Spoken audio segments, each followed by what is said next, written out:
मेरी बेवफा पत्नी। राहुल की शादी एक सुंदर लड़की से 4 साल पहले हुई थी, लेकिन उसे हमेशा लगता था कि वह उसे धोखा दे रही है। वह फ़ोन पर बात करते समय लगातार हंसती और मुस्कुराती रहती थी। जब भी राहुल उससे पूछता कि वह किससे मैसेज कर रही है, वह कभी कहती माँ थी या कभी कहती कुछ दोस्त। वह अक्सर देर रात काम से घर आती थी। जब भी राहुल ने उसे पूछा कि क्या चल रहा है, वह हर बार हंसती थी। वह सब इतना कहती थी या काम के कोई दबाव के कारण है या कुछ और कारण बता देती। एक रात वह रात के 11 बजे दही और दूध लेने के लिए निकली। राहुल ने जानने के लिए जागता रहा कि वह कब वापस आती है।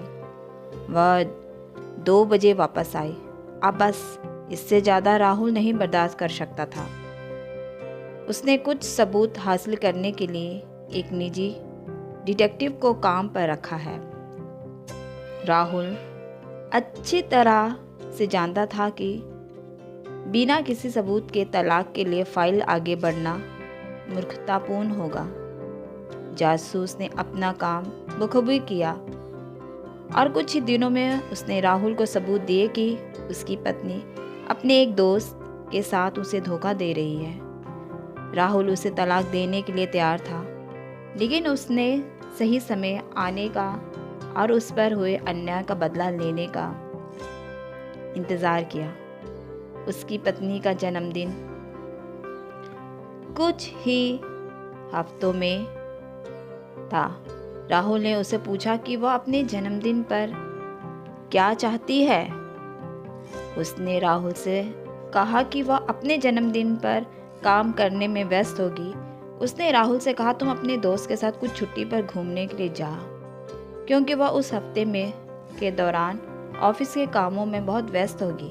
राहुल को पता था कि वह व्यस्त में क्या कर रही थी। जैसे ही सप्ताह आया, राहुल एक दोस्त के घर गया और अपनी पत्नी से कहा कि वह अपने दोस्त के साथ टूर पर गया है। राहुल ने वहां से उसकी पत्नी की माँ, बहन, पिता और कुछ दोस्तों को बुलाया। उसने उनसे कहा कि वह उसे जन्मदिन पर उसे एक बड़ा सरप्राइज़ देना चाहता है। राहुल ने उनसे कहा कि हमें उसे सरप्राइज़ देने के लिए उसके कमरे में घुसेंगे।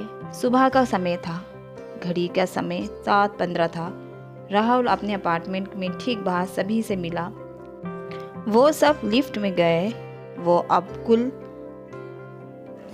मिलाकर 7 से 8 लोग थे। उसकी पत्नी की माँ के हाथ में जन्मदिन का केक था। उसके पिता के पास शैंपेन की बोतल थी। उसकी बहन के पास फूलों का गुलदस्ता था। उसके सभी दोस्त के पास उसके लिए कुछ ना कुछ उपहार थे। किसी को अंदाज़ा नहीं था कि क्या होने वाला है। राहुल ने सभी को जितना हो सके शांत रहने के लिए कहा। राहुल ने दूसरी चाबी से अपार्टमेंट का दरवाज़ा खोला जो उसके पास थी। वो सभी राहुल की पत्नी को सरप्राइज़ देने के लिए बेडरूम में घुसे और वहाँ वह दूसरे आदमी के साथ चैन से सो रही थी। उसके पिता ने सदमे में शैंपेन की बोतल फर्श पर गिरा दी। उसकी माँ के हाथ से केक नीचे गिर गया। राहुल ने ऐसा दिखावा किया जैसे वह इस घटना से काफ़ी टूट गया हो और जैसे उसे कुछ भी पता नहीं था, और उसके दिमाग में बस यही चल रहा था कि इससे अच्छा जन्मदिन का तोहफा कोई और हो ही नहीं सकता जो किसी पति ने अपनी बेवफा पत्नी को दिया हो।